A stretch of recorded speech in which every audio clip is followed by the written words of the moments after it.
புத்தாண்டையொட்டி Cuddalore silver பீச்சில் பொதுமக்கள் குவிந்து வருகின்றனர். அந்த காட்சிகளை தற்போது பார்க்கலாம்.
இது குறித்த கூடுதல் தகவலை செய்தியாளர் தேவநாதன் வழங்கிட கேட்கலாம்.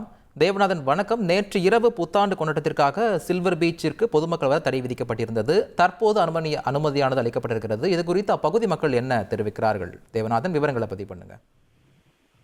புத்தாண்டு உலகம் முழுவதும் இன்று களைகட்டி கொண்டாடப்பட்டு வரும் நிலையில கடலூர் மக்களுக்கு ஒரே பொழுதுபோக்கு தளமாக இருப்பது கடலூர் சில்வர் பீச் தான். இந்த சில்வர் பீச்சில் நேற்று இரவு பொதுமக்கள் வருவதற்கு போலீசார் தடை விதித்திருக்கிறார். புத்தாண்டு கொண்டாட்டங்கள் கடலூர் சில்வர் பீச்சுக்கு பொதுமக்கள் வருவதற்கு முழுமையாக தடை விதிக்கப்பட்டிருந்த நிலையில இன்று அந்த தடை விலக்கிக் கொள்ளப்பட்டது. இந்த நிலையில தான் பார்த்தோம் அப்படின்னா இன்று பிற்பகல் 3 மணி முதலே கடலூர் சில்வர் பீச்சுக்கு பொதுமக்கள் வர தொடங்கினார்கள். நேரமாக அந்த கூட்டமானது தொடர்ந்து அதிகரித்து காணப்பட்டது. தற்போது பார்த்தோம் அப்படின்னா கடல் மணப்பரப்பு முழுவதுமே மக்கள் தலைகளாக காணப்படுகிறது. அந்த அளவிற்கு தற்போது கூட்டம் கடலூர் சில்வர் பீச்சில் நிறைந்திருக்கிறது. பொதுவாக பார்த்தோம் அப்படின்னா அரையாண்டு விடுமுறை இன்றுடன் நிறைவு பெறுகிறது. நாளை முதல் பள்ளிகள் திறக்கப்பட உள்ள நிலையில இந்த விடுமுறை நாளான இறுதி நாளை கொண்டாடுவதற்கும் இந்த புத்தாண்டை கொண்டாடுவதற்கும் தற்போது பொதுமக்கள் அதிக அளவில் குவிந்திருக்கிறாங்க.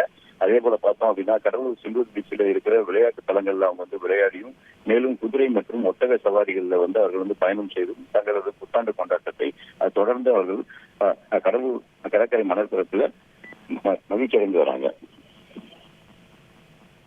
விவரங்களுக்கு நன்றி தேவநாதன். செய்திகளை உடனுக்குடன் தெரிந்து கொள்ள உடனே சப்ஸ்கிரைப் பண்ணுங்க.